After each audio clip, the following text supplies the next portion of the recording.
므낫세의 죽음, 이런 주제입니다.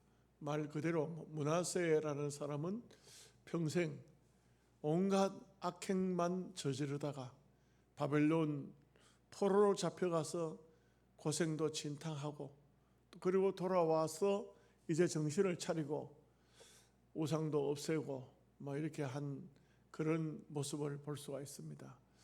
참 어떤 분은 그 므낫세에 대해서 마지막이 아름답다 이런 말을 쓰기도 했는데, 결코 아름답기가 쉽지 않습니다. 우리가 한 생을 흠없이 산다는 것이 얼마나 귀중한 삶이고 축복된 삶인가 알아야 됩니다. 죄 실컷 짓고 회개하고 그거 쉽지 않습니다. 어떤 기자 한 분이 이런 글을 썼더라고요. 제가 기사를 내용을 읽어보니까 참 악하게 깡패 생활을 하고 이렇게 살던 사람이 전도를 받아서 예수님을 믿었어요. 막 깊이 회개한 거예요. 그래서 은혜를 많이 받은 것이죠. 그렇게 했는데 그분이 은혜를 받고 너무 감사해서 신학교를 들어왔어요. 그 다음에 이제 목사가 된 거예요. 목사가 되고 난 다음에 이분이 또 막 부흥회를 다녔어. 부흥회도 많이 다녔어요. 그러다가 부흥사들끼리 모인 거기에 회장이 됐어. 또 이분이 그런 자리까지 올라갔어. 그냥 한국 교회 부흥사들이 모인 장소에 회장까지 되었으니 얼마나 그 영광스러운 겁니까? 한국 교회를 위해서 그만큼 헌신하고 봉사하고 이랬는데, 그런데 거기에서 어떤 분하고 트러블이 생겼어요. 트러블이 생겨가지고는 그냥 말 몇 마디 하더니만 갑자기 이 사람이 옛날 본성이 나오는데 막 집기를 집어 던지고 사람을 두들겨 패고, 이거는 있을 수가 없는 일이잖아요. 절대 그렇게 해서는 안 되잖아요. 사람이라는 것은요, 이런 말을 해요. 정말 사람이 잘 안 변한다. 사람이 잘 안 변한다. 그렇게 회개하고 예수 믿고, 그리고 신학교가 공부하고 목사가 되고, 그리고 또 부흥회도 다니고 부흥사가 되고 부흥사협회 회장이 됐는데, 옛날 그 예수 믿기 전에 버릇이 그냥 나오더라 이거죠. 이게 참 이런 모습을 보면은 정말 사람은 참 완전하게 성화되고 변화되는 것이 대단히 어렵다.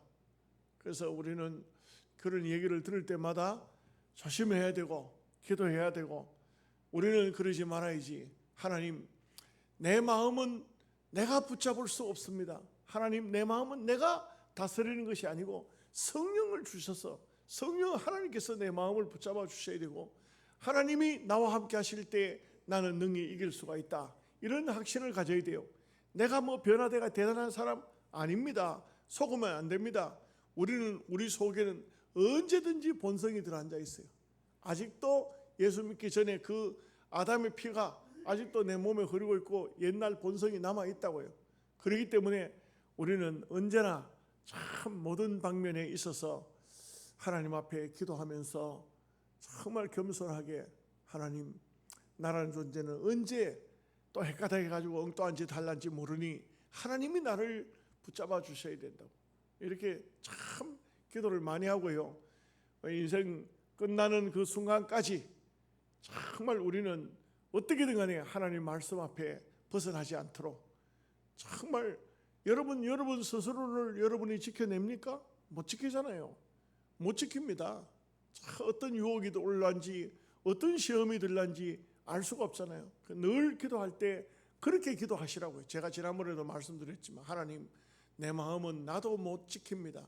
하나님께서 성령을 충만하게 부어주셔서 성령께서 내 마음을 붙잡아 주셔야 되고, 성령께서 나의 마음속에 감동도 주고 감화도 주고 나를 인도하고 성령의 사람이 되어야만 우리는 이 땅 위에 사는 삶을 아름답게 살 수가 있는 겁니다. 제가 이제 요번에 저희 처남이 경북 장로회 지역 장로회 회장이라서 영성 수련회를 하는데 저를 주 강사로 이제 그 선택을 했어요. 물론 뭐 들어가는 강사, 주강사가 내는 모든 돈은 저남이 다 내고 저는 이제 몸만 가고 이렇게 이제 가서 이제 세미나를 한 것이죠. 하는데 큰 기대를 가지고 갔는데, 근데 이제 장로님들이 특송을 준비해요. 아마 제가 가니까 아마 막 찬송 부를 소리가 열심히 찬송 연습해요. 찬송 연습을 열심히. 그래 열심히 연습하고 아마 그분들이 가서 식사도 좀 맛있게 하고 그다음에 이제 특송을 위해서 한 30명 정도 되는 분들이 쫙 찬양을 했던 것 같아. 그래서 30명 이상이 될런지 모르겠어요. 나와서 찬양을 다 했어.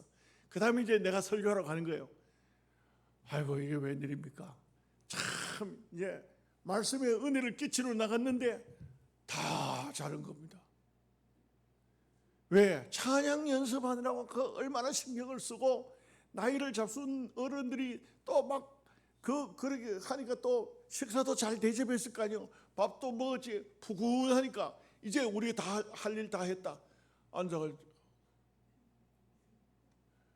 아이고 내가 이거 메시지의 줄을 놓쳐버렸어. 어디서부터 어떻게 설교를 해야 되지? 보니까 다 앞에 앉은 분들이 다 이거 흰 옷 입고 있는데 다 자요.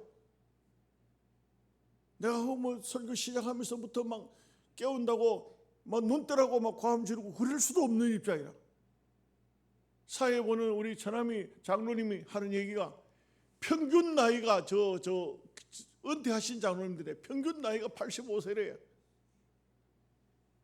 야, 그러니까 이 평균 나이 85세 된 장로님들이 특성하고 주무시는데 그걸 내가 일어나십시오. 눈을 뜨세요. 눈을 크게 뜨세요. 귀 기울여서 들으세요. 이렇게 할 수가 없잖아.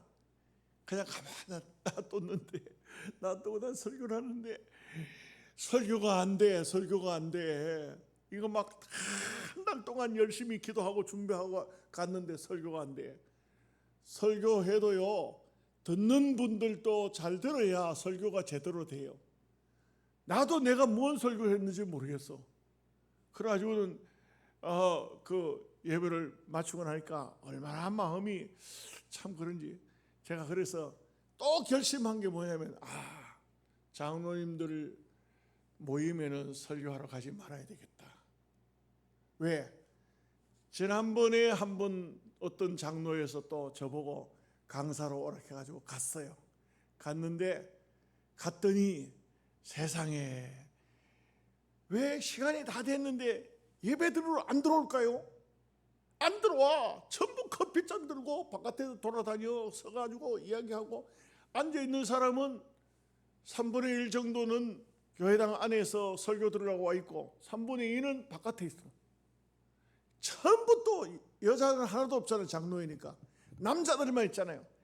와, 내가 얼마나 힘들든지 1시간 설교가 그래서 내가 장로회는 다시는 안 와야 되겠다 이랬는데, 그런데 또 이제 처남이 이제 장로회 회장이 되니까 또 이제 가게 됐는데 또 느끼는 건 뭐냐면 다시는 이제 앞으로 장로회에 설교하러 오라고 하면 안 가야 되지. 안 가야 되지. 그런 생각이 들어요. 너무 힘들다. 너무 힘들다. 그리고 후유증이 굉장히 커요. 설교가 마음대로 은혜를 끼치지 못하고 목사는요 말씀 전하는데 말씀의 은혜가 안 되고 이렇게 은혜를 못 끼치고 그리고 돌아오면요 마음의 상처가 굉장히 커요. 마음에 막 얼마나 허전하고 얼마나 마음에 내가 이거 뭐 하는 거냐 이거 이런 생각이 들어요. 그래서 참 우리가 하나님 앞에 믿음의 삶을 산다는 것은 정말 중요한 것이 내가 무엇을 하는 것도 중요하지만 남에게 내 모습이 어떤 모습인가 하는 것도 매우 중요하다고요. 그래서 우리가 신앙생활은 정말 주님 나라 가는 그날까지 한순간도 헛되게 아무렇게나 되는 대로 그렇게 해서는 안 돼요. 정말 정성을 다하고. 오늘 이제 그 문하세는 회개했다 하잖아요. 회개해도 그 후유증이 굉장히 커요. 여러분 다윗 보십시오. 다윗이 우리아의 아내를 범했어요. 죄를 지었습니다. 나단 선지자의 책망을 받았어요. 책망을 받고 난 다음에 다윗은 바로 회개했습니다. 바로 회개했어요. 내가 하나님께 죄를 범하였나이다.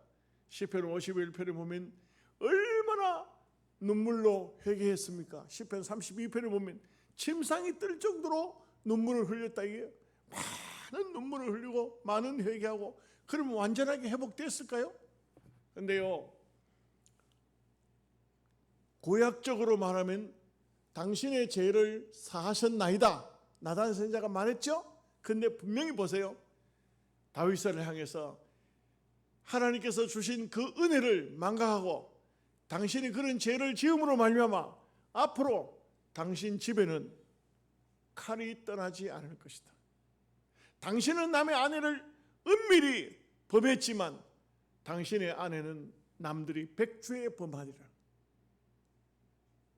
여러분, 이게요, 다윗 가정에 어떤 일이 벌어집니까? 암논이라는 다윗의 장자, 맏아들이라고, 맏아들. 이 맏아들이 자기 배다른 동생, 여동생 다말을 범했잖아요.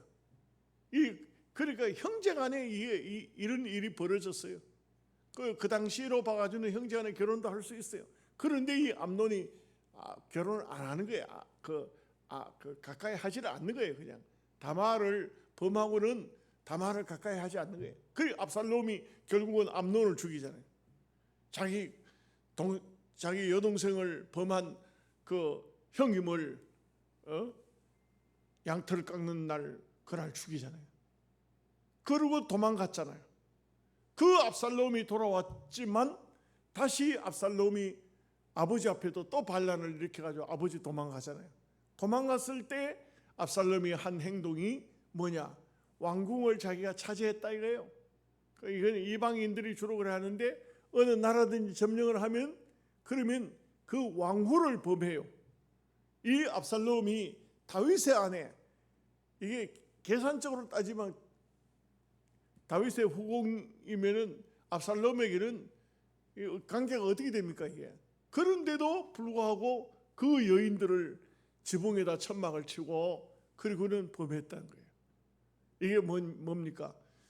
하나님께서 죄는 용서하시지만 그 죄를 지은 데 대해서는 대가를 지불하도록 하고 계시요. 우리가 이런 면에서 보면은요, 물론 우리가 은혜 시대, 신약 시대는 구약 시대와 조금 다르지만, 그러나 우리가 이 땅 위에 사는 동안 어떻게 살아야 되느냐, 정말 중요한 거예요. 내가 뭐 죄 좀 지었다고 뭐 어떨까 봐 회개하면 되지. 아닙니다. 회개하고 끝나는 게 아니라고요. 그런 경우 많아요. 그런 얘기를 하려면 말도 못합니다. 참 보면 이게 하나님께서 그 죄를 찾아내는 겁니다.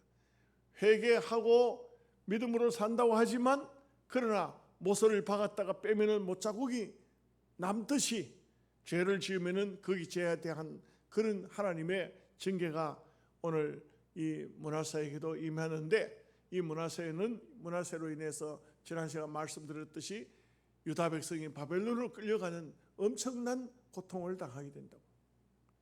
자, 오늘 이제 말씀을 한번 보시도록 하겠습니다. 14절 말씀 함께 같이 봅니다. 그 후에 다윗 성 밖 기혼 서쪽 골짜기 안에 외성을 쌓되 어문어기까지 이르러 오벨을 둘러 매우 높이 쌓고, 또 유다 모든 견고한 성읍에 군대 지휘관을 두며.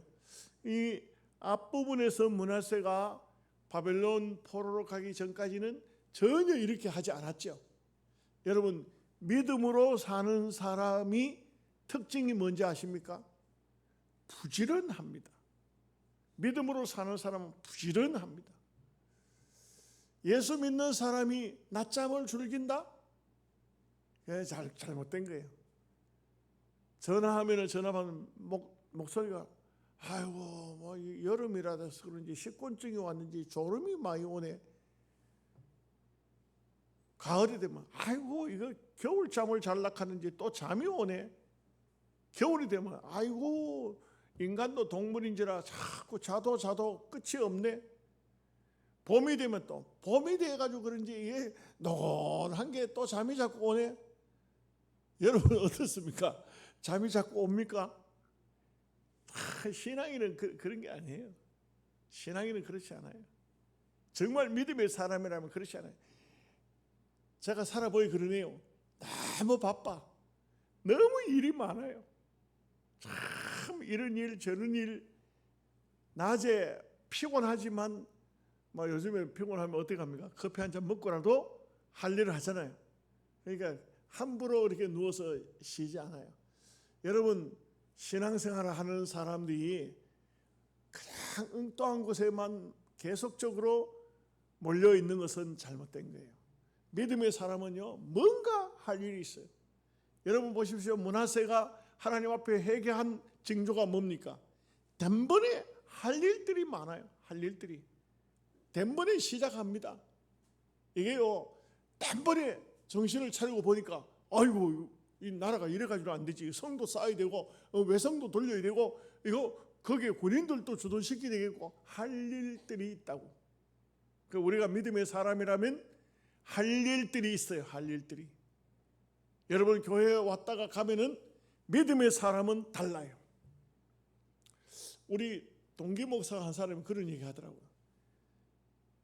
교회에 왔는데 교회에 딱 들어오니까 불이 환하게 켜졌는데 부교육자가 30명도 넘어요. 그 교회 30명도 넘는 교육자들 눈에는 왜 그 불이 안 보이노? 이게 그냥 켜놓고 집에 가서 다 갔어. 퇴근 다 했어. 담임 목사 눈에는 그 전기불이 보이는 거야.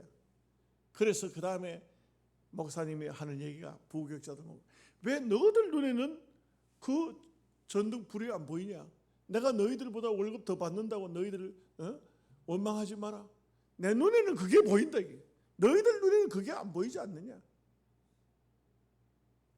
여러분 이게 무슨 얘기입니까?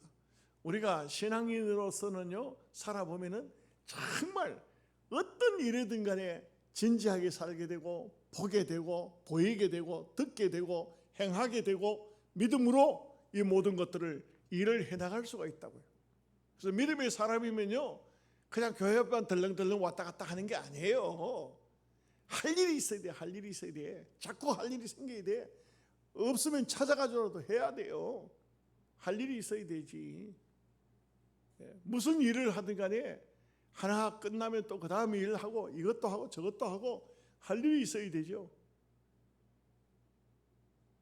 여러분 교회에 와서 무슨 일을 하고 계십니까? 어떤 일을 하고 계십니까? 제가 어느 책을 한번 읽어보니 그런 얘기를 있더라고요.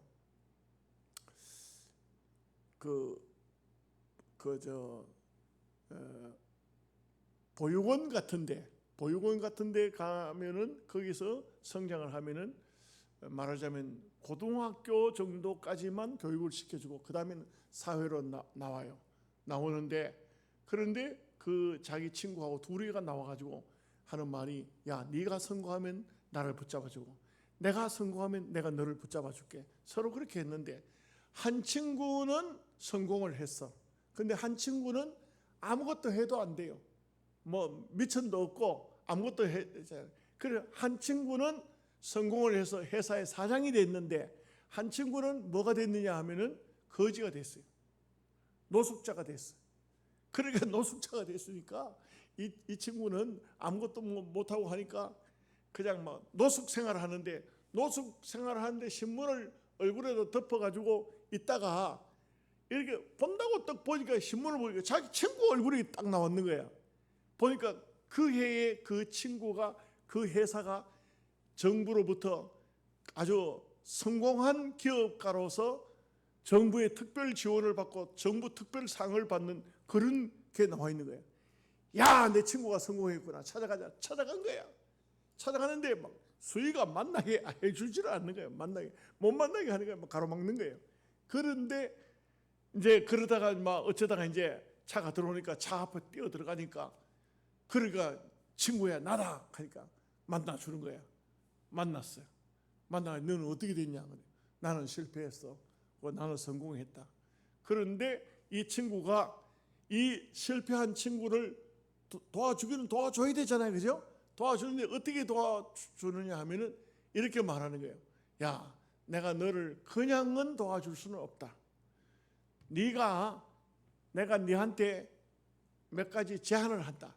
첫째는 예수를 믿어라. 그리고 주일이면 무조건 교회 가라. 두 번째는 무슨 일이든지 해라. 1년 동안 너하고 내하고 약속하자. 네가 1년 동안 놀지 말고 무슨 일이든지 해라. 그 다음에 또 한 가지가 있는데 이제 기억이 잘 난다. 세 가지를 제안을 했어. 어떤 경우라도 술 먹고 그런 허황된 삶은 살지 말라. 이렇게 이제 세 가지를 약속했어요. 그래 약속을 하고 1년 뒤에 내가 너를 유심히 살펴보고 1년 뒤에 내가 너를 내가 회사의 사장으로 내가 앉혀주겠다. 회사를 하나 주겠다. 이렇게 했어요. 그러니까 이 사람이 그 다음에 이제부터 첫째가 뭐예요? 교회를 가고 예수를 믿어야 돼. 두 번째가 무슨 일이든지 해야 돼. 세 번째가 방탕하지 말아야 돼요. 요것만 지키면 돼. 그러면 1년 뒤에 회사가 돌아와요. 이러니까 이 사람이 그 다음부터는 교회를 갔는데 이제 얘기를 다 할 수는 없잖아요. 설교해야 되니까 다 할 수는 없는데 이분이 교회를 갔는데 교회를 무조건 가야 돼. 예수는 무조건 믿어야 돼. 그러니까 예수를 믿고 교회를 갔는데 가서 보니까 재짓기를 하는 거야. 그러니까 자기도 뒷자리에 앉아 있었는 거야. 그 새로운 사람이 뒷자리에 앉아 있으니까 너무 이상할 거 아니에요. 그게 자기 심심하기도 하고 그냥 앉아 있기도 좀 미안하기도 하고 참 뭐 신발 정리도 하고 쓰레기도 줍고 이렇게 한 거예요. 주일날 되면은 어차피 교회 가야 되니까 주일날 가가지고 교회 가면은 교회 청소를 혼자 다 한 거예요. 다 하고 그 다음에 이제 무슨 일이든지 해야 되잖아요. 그래 이래 전봇대 보니까 그게 페인트공을 구하는 데가 있어요. 페인트공을 구하는데 페인트공도 페인트 직접 칠하는 사람이 아니고 조수를 구해. 조수를. 그러니까 이 사람이 그거 찾아간 거야. 찾아갔더니 세상에 그 페인트 회사가 대문도 다 떨어지고 마당에 풀이 잔뜩 있고 거기는 도랑이 있는데 수채 물이 말이요. 거기 수채가 맥혀가지고 내려가지를 않는 거야. 여 사장님 계십니까? 불러도 대답도 없어. 사람도 없는 거야. 그런데 이 사람은 어떻게 해야 돼요? 무조건 일을 해야 되잖아. 해야 되는 거예요. 그런데 이 사람을 회사에서 보내서 유심히 살펴보고 있는 사람이 있어요. 자기 친구가 보낸 사람이 있어요. 이 사람이 무슨 일을 하는지 보고 있는 거예요. 날마다 그걸 일지를 써가지고 사장한테 보내는 거예요. 이 사람이 일을 해야 되는데 사람 구한다 하는데 와서 보니 사장도 없고 그러니까 이 사람이 삐딱한 대문 고장난 거 이거 뭐 연장 찾아보고 연장이 있으니까 고치고 그 다음에 마당에 풀도 베고 수채가 막혀가지고 물이 안 나가니까 그것도 또 가가지고 막 다 했어. 나중에 한참 있다 사장이 와서 보니까 당신 누구요? 나 이거 채직하러 왔는데 그런데 뭐 사람이 없어야 내가 이거 좀 마당에 풀도 좀 베고 했습니다. 그거 좀 당신 희한한 사람이라고. 뭐 그러면 같이 갑시다. 이 사람 데리고 이제 페인트공을 갔는 거야. 가가지고는 어떤 집에 가더니만 이 주인이 얼마나 농땡이냐면은 자기는 턱 앉았고 당신이 이거 대문에다 페인트 칠을 한번 해보소 시켰어. 그리고 이 페인트 칠을 한 번도 안 해본 사람이 페인트 칠하러 딱 가서 보니까 이게 옛날에 칠해놓은 페인트가 더덕더덕 일어나고 있는 거야. 그러니까 그걸 가서 막 다 닦는 거야. 닦고 끌고 내는 거야. 그러니까 사장이 하는 말이 아이 여보시오. 그거 안 해도 그냥 그 위에다 덧칠해 놓고 그냥 가자고. 그러니까 아유 사장님 그렇게 하면 안 됩니다. 이거 내가 생각해도 페인트 그런 식으로 칠해 놓으면 금방 벗겨지시죠. 새로 막딱그 낡은 페인트 다 벗기고 거기다가 페인트 칠을 새로 싹 했어요. 그랬더니 그 집 주인이 야 세상에 이렇게 페인트 칠을 해주면은 본전됩니까? 그러더니 너무 좋아하는 거야. 그러더니 하는 말이 아이고 당신네들이 일하는 거 보니까 참 너무 성실하고 너무 좋다고. 나 다른 데 한번 소개해 주겠다고. 그래가지고 막 이 집 저 집 대문 저거 한 집에는 막 페인트 벗겨지고 한 집에는 다 소개를 해주는 거야. 일거리가 얼마나 많이 생겼는지 몰라요. 일거리가. 그래 막 열심히 일했어. 일하다 보니까 나중에 그 페인트공 사장이 뭐라 하냐면 아이고 이거 아무래도 직원을 더 구해야 되겠다고. 직원을 더 구해야 되겠다. 월급을 이제 옛날에는 자기도 월급이 없으니까 뭐 그런데 이제는 월급이 막 돈이 많이 생기니까 이 돈을 더 많이 주게 됐어요. 사람도 더 구했어요. 나중에는요 이 페인트 칠을 하던 것이 회사가 한 개 가지고는 안 돼. 두 개로 낸 거야. 두 개로. 그러고는 하는 말이 당신도 사장해. 이러는 거예요. 예, 참 재밌는 얘기죠. 계속 하고 싶은데 이게 바로 YMC, 한국의 YMC를 세운 회장 이야기예요. 제가 책을 읽어보니 옛날에 제가 한번 했었어요. 이야기를 한번 했어요. 근데 정말 감동적인 게 뭐냐, 1년 뒤에 가서 그 친구가 회사를 야, 이 사람아 나 필요 없어. 나도 내 회사만 해도 다 관리가 힘들어. 그래서 그 두 사람이 힘을 합해가지고 세계적인 YMC 회관들을 전부 세계 각국이 돌아가면서 세우는데, 우리나라에도 부산에 YMC 회관을 세워줬다는 그 글이더라고요. 여러분, 그렇습니다. 우리가 믿음으로 사는 사람은요, 부지런하고 열심히 하고 최선을 다해야 돼요. 오늘 이런 얘기를 할 수 있는 것은 오늘 본문의 내용이 별로 없기 때문에 그래요. 자, 15절 말씀 같이 보겠습니다. 이방 신들과 여호와의 전에 우상을 제거하며 여호와의 전을 건축한 사내와 예루살렘에 쌓은 모든 제단들을 다 성 밖에 던지고. 일찍이 이렇게 했더라면 얼마나 좋았을까. 하나님께서 얼마나 기뻐하실까요. 자기는 전반부에는요, 므낫세는 계속 우상을 만들고 우상 섬기고 그런 짓만 하다가 이제 바벨론 포로로 가지고 고생 진탕하고 돌아와가지고는 이제 우상을 제거하는 이런 일을 하고 있어요. 여러분, 좀 이런 말을 해봅시다. 일찍이 깨닫는 자가 복이 있는 자다. 한번 따라합시다. 일찍이 깨닫는 자가 복이 있는 자다. 참 사람은 참 자기를 잘 못 깨달아요. 자기가 누군지를 잘 몰라요. 잘 깨닫고 고칠 거 고치고 버릴 거 버리고 제발 아닌 것 계속 붙들고 있지 말고 그 삶이 돼야 돼요. 자, 16절 말씀 보겠습니다. 여호와의 제단을 보수하고 화목제와 감사제를 그 제단 위에 드리고 유다를 명령하여 이스라엘 하나님 여호와를 섬기라 하며. 참 얼마나 므낫세가 얼마나 아름답게 변화되겠습니까? 이게 젊은 날 이랬더라면 얼마나 좋았을까요? 참 너무 아깝죠. 너무 안타깝죠. 이제는 이렇게 했으나 그 삶이 다 됐어요. 늦게 가서 깨달은 거예요. 늦게 가서. 사람들 중에 보면 늦게 가 타락되는 사람이 있고, 어떤 사람은 죽을 때가 다 돼가지고 뭐 난다 합니까? 철이 난다. 철이 난다. 그래서 그런 말도 해요. 철들면 죽는다. 철들면 죽는다 한 사람이 있어. 나이 먹어가지고 이제 좀 철이 든 사람이 있어요. 예. 웃기는 얘기지만 저도 제가 생각해 보니까 그런 것 같아. 저도 제가 저를 생각해 보니까 그런 것 같아요. 난 젊을 때 설거지라고는 한 번도 해본 적이 없어요. 근데 요즘에는 집사람이 설거지 하려고 하면 하지 말라고 내가 감질러요. 왜냐하면 몸이 불편해 보이니까. 내가 하는 게 더 나은 것 같아. 내가 하는 게 더 옳은 것 같아. 그러니까 원만한 거 힘든 거는 집사람 들고 다니면 내가 야단해요. 그 들고 다니지 말라고. 내가 들고 다닐 테니까. 여러분들도 좀 철이 나시기 바랍니다. 대답도 안 해. 예, 우리가 어떻게 보면은 인생의 철도 일찍이 좀 나면은 얼마나 좋을까. 17절 말씀 보겠습니다.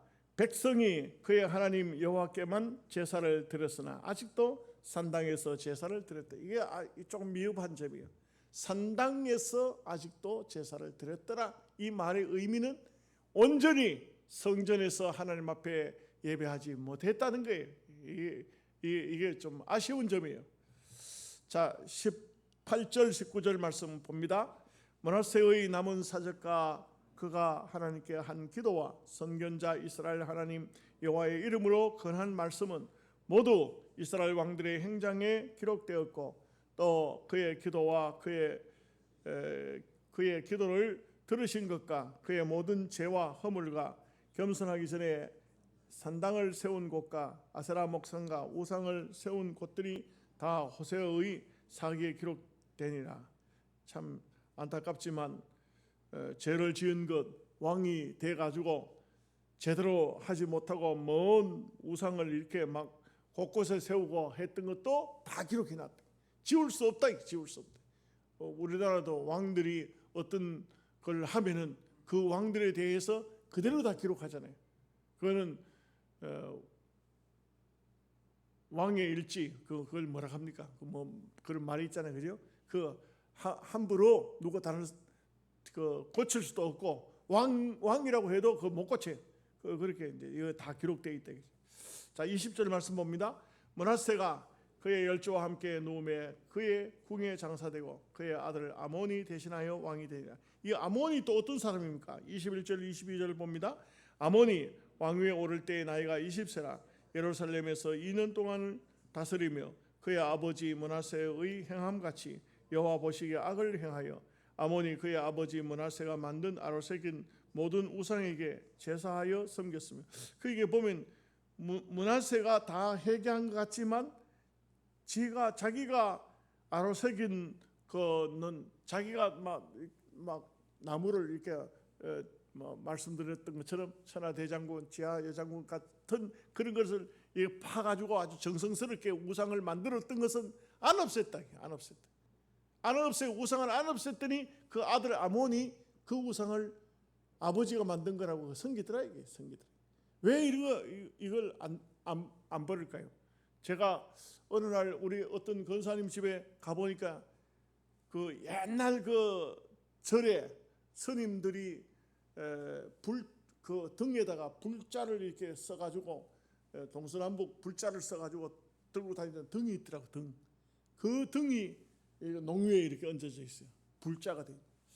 예수 믿는 권사님의 가정에 그런 불교 불자가 써져 있는 등이 그 농위에 얹어 있으면 되겠어요? 참 마음이 안 좋더라고. 마음이 안 좋다. 예수 믿는 성도는요, 그런 거는 아까운 것이 아니에요. 그냥 버려버려야 돼요. 밟아 없애버려야 돼. 그래서 내가 참 볼 때마다 좀 마음이 안 좋았어. 그런데 권사님 그 등은 어떻게 하셨어요? 하니까 그것도 또 뭐 이게 굉장히 그 귀하다고 그 국립박물관에 갖다 줬대. 왜 그 국립박물관에 왜 갖다 줍니까? 안 그래요? 여러분 그게 아깝습니까? 그 돈 됩니까? 내 같으면 그냥 갖다 놓고 밟아가지고 뭐. 발로 밟아도 그것도 시원찮지. 불살슬러 버려야 되지. 뭘 그것도 그래 하면 안 돼. 옛날 그 우상 섬기던 거 불교의 거 말이죠. 뭐 이런 걸 갖다가 뭐 유물이니 뭐니 하면서 그거 집안에 여러분 집안에 그런 거 있으면 다 갖다 버려요. 쓸데없는 거. 말라고 그런 걸 갖다 놔. 갖다 놓으면 안 돼. 그러니까 결국은 아몬이 아버지가 만들었다고. 아버지 또 이 므낫세가 회개했지만 이거는 내가 끌 가지고 대패 가지고 내가 이걸 만들었는데 얼마나 정을 들였는데 이거는 놔뒀더니 아들이 또 섬기더라. 그렇게 하면 안 돼요. 아버지가 그 아들한테 죄를 짓도록 만드는 거예요. 23절 24절 봅니다. 이 아몬이 그의 아버지 므낫세가 스스로 겸손한 같이 여호와 앞에서 스스로 겸손하지 아니하고 더욱 범죄하더니 그의 신하가 반역하여 왕을 궁중에서 죽임. 이게 참 왕이 된 지 2년 만에 신하들 손에 죽네요. 참 안타깝습니다. 단명했어. 단명. 왜요? 왕이 되자마자 죄를 짓고 우상을 섬기고 그 아버지가 악하게 행동했던 거 그대로 본받았다가 일찍 이렇게 단명하는 것, 이런 모습도 참 안타깝습니다. 우리는 여러분들은 예수 잘 믿고 이미 아마 건강하게 오래 사셨네요, 그죠?